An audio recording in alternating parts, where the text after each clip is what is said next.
Bana, kwa taarifa ambazo zipo sasa hivi ni rasmi kwamba dabi itakuwa na kipengele, kwa sababu kwa hoja ambazo zimetolewa na klabu ya Yanga kunakuwa na utufanya tuwe na hofu sana juu ya dabi hii, kwa sababu ukiangalia hoja zilizotolewa zinagusa moja kwa moja TFF pamoja na bodi ya ligi, na wao wanasema kwamba msimamo wao ni kwamba mpaka watu ambao wametajwa hapo wajiuzulu ili waweze kucheza dabi hiyo.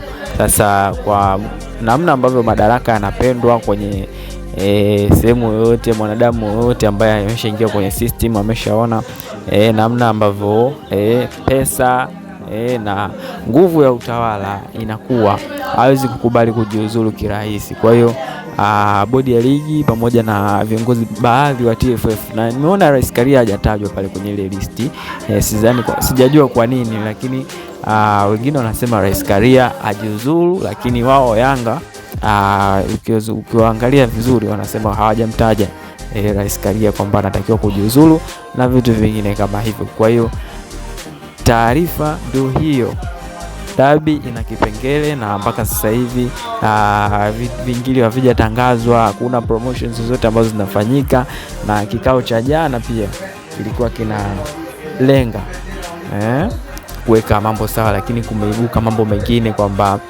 Yanga hawajalipwa pesa zao za CRDB Confederation ambazo wameshinda ubingwa mwaka jana. Kwa hiyo pia finali wamegoma kucheza, na wametishia pia kujitoa kwenye ligi, kutoshiriki ligi kuu endapo matakwa yao ambayo wameorodhesha hapo hayatotekelezwa na TFF pamoja na bodi ya ligi. Kwa hiyo mambo ni mazito kweli kweli, lakini huku kwa upande wa pili Simba wanaendelea na promo kwamba dabi itakuwepo pale pale, lakini Azam TV wenyewe pia wanaendelea kufanya promo na vitu vingine kama hivyo. Kwa hiyo ngoma bado ni nzito. Una maoni gani? Weka kwenye komenti hapo chini.